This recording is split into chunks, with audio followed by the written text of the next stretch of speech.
Hey everyone, this is Dr. Philip Foster, and welcome to a new year, 2017. This is Maximum Change Moment, and we are at January 9th, 2017. This is a new year. I have taken some time off, and now I'm coming to you with a new video. And I wanted to take a moment to talk to you about this new law that's in the news lately. I saw it today on the news, and I've read articles about it, and that is in France. The country of France, they have passed a law that states that they're trying to get employees and employers to disconnect from email. So the new French law establishes workers' right to disconnect. And it goes into effect on January 1, or it has gone into effect already, January 1. And basically, it's a law that requires companies with more than 50 employees to establish hours when staff should not send or receive or answer whatever emails in any way. The goal of the law was to include making sure that employees are fairly paid for work and preventing burnout by protecting their private time. Now, the article I'm going to post with this video when it appears on YouTube, you'll find that video down below in the comments area. It's Fortune magazine, and it was originally printed on or released on January 1st and updated on January 3rd.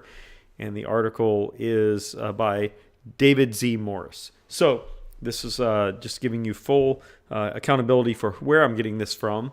So the French legislators said that they described the law as an answer to the travails of employees who leave the office, but they do not leave their work. They remain attached by a kind of electronic leash like a dog. Now, honestly, I have a smartphone. And as I understand it, millions of other people have smartphones around the world.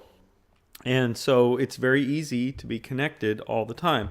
Now, there are a lot of companies that have policies already in place that make sure that the employee disconnects from their work after hours. Now, there are even some companies that will turn your email off while you're on vacation. And I think these are fantastic ideas because they're forcing the employee to disconnect. But here's the problem. We're moving into a distributed workforce, a workforce that is around the world. It's 24/7 workforce. And a lot of those workers are not employees of a particular company, but they are actually contract labor. Now, when you're a contract labor and you work around the world in different places, and let's say I'm here in Cincinnati, Ohio, where I'm located, and I work for a firm that's in Paris, France. There's a time differential there. So it's in the evening or late afternoon there at this moment. And I'm here in the U.S. at noon Eastern time. And so we've got some problems. I'm going to have to email them. Now, what if the thing that I'm working on requires a response? And yet the law of a company that I'm working with, that company that's in another country, the law of that country has mandated that an employee can't respond to me.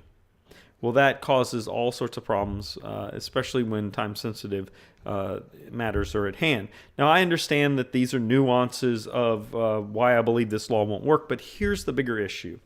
I think that legislators have not caught up with the times. Legislators are not looking at laws that are focused on a 21st century organization or a 21st century workforce. And what I mean by that is, as we distribute our population work-wise, as we change our skills and we have less people that are in factory and sedentary positions and more consulting and brain-based type activities, I think we're going to have a harder and harder time dealing with the old laws that deal with old ways of leading and managing and operating an organization. This is just one example of where I think legislators mean well, and I think they're doing a great job in their thought process of why they want to protect these employees. But the problem is they're not focused on the bigger picture, and that is what will and what is actually the emerging workforce of the 21st century. What does that look like? How does it operate? How does it act? In the US, we have this problem where they're forcing you to be an employee of an organization. Here's the problem. My research shows that by the year 2040, less than 30% of the working population will be in full-time work. The majority of those people that are not in full-time work will be contract labor.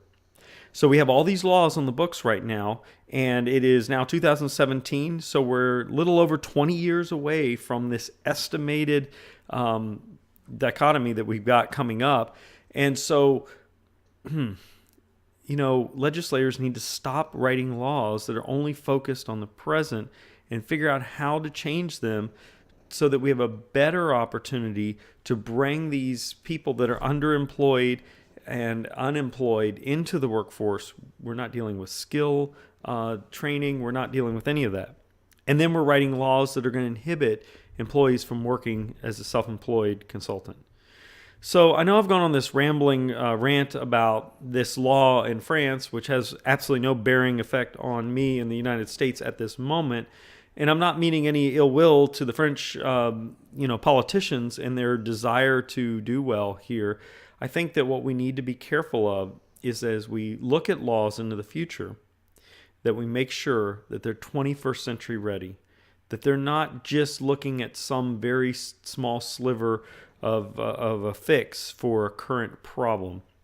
Writing this law for minimizing email is a great step. However, I don't think it goes far enough in considering what the 21st century workforce and workplace actually look like. And that means that they need to understand that the 21st century organization, the 21st century workforce, is a 24/7, 7-day a week, 24-hour, 7-day a week operation.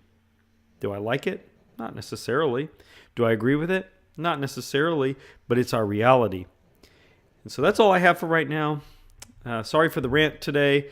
Again, Happy New Year. If you would like to follow me on Twitter, you can find me at Maximum Change. I'm, of course, here on Maximum Change TV. You can check out our website at MaximumChange.com, and where you can find our phone number and email address. And if you happen to be in Central South America, we have a brand new office that's opening in Bogota, Colombia. And there's information on our website on how to reach them as well. Hope you have a great day. Thank you so much for listening, and we'll see you soon.